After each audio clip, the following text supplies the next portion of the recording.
हा शांत राहा. अरे त्यांच्यापेक्षा तुम्ही जास्त आहात.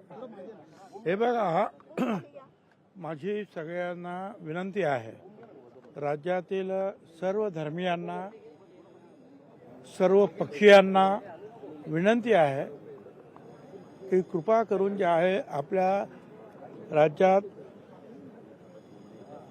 अशांतता निर्माण करू नका.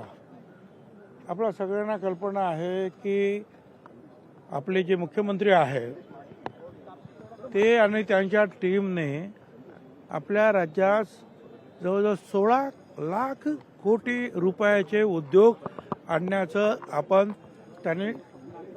त्याच्यामध्ये त्यांना यश मिळालं. मला सांगा, जर राज्य जर अशांत जर झालं तर कुठलाही उद्योग येताना तो 10 वेळा विचार करीन. हे जेव्हा उद्योग येतील त्यावेळेला सर्व धर्माच्या, सर्व पक्षाच्या, सर्व जातीच्या लोकांना उद्योग रोजगार मिळणार आहे आणि राज्य सुद्धा जे आहे एक पाऊल पुढे पडणार आहे. त्यामुळे कुणीही जे आहे कायदा हातात घेऊ नये. पोलिसांवर तर अजिबात कुणीही हल्ला करता कामा नये.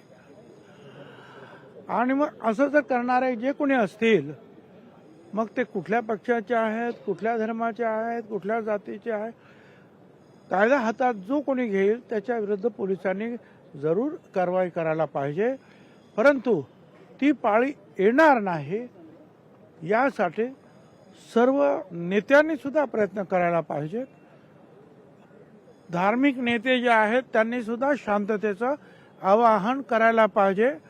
पक्षीय नेत्यांनी सुद्धा शांततेचं आवाहन करायला पाहिजे. एवढीच माझी सगळ्यांना विनंती आहे.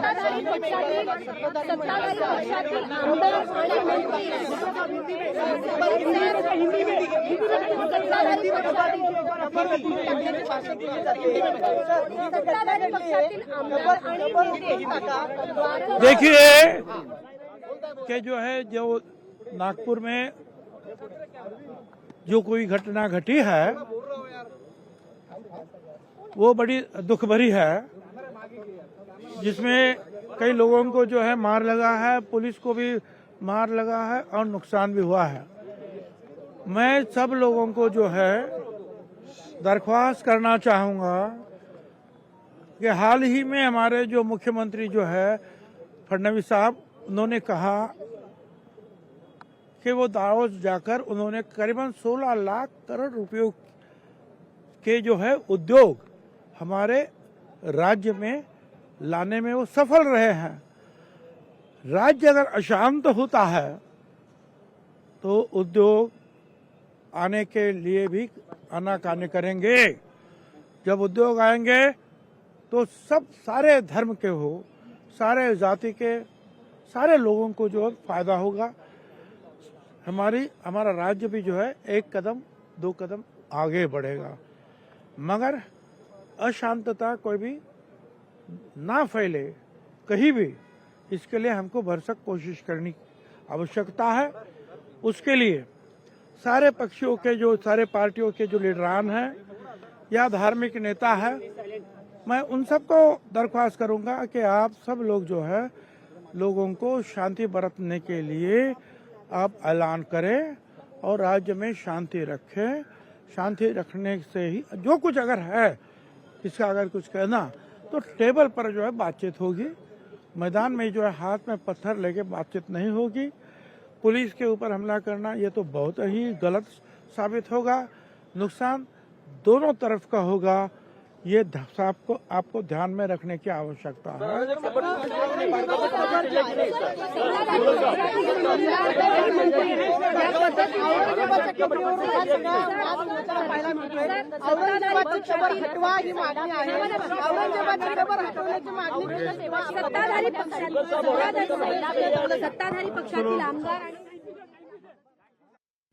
जर राज्यात अशांत असेल तर उद्योग कसे येणार, हा महत्त्वाचा मुद्दा या ठिकाणी छगन भुजबळ यांनी उपस्थित केलेला आहे. कुणीही कायदा हातात घेण्याचा प्रयत्न करू नका. नागपूरमध्ये घडलेली घटना अतिशय निंदनीय असल्याचं भुजबळ म्हणतात.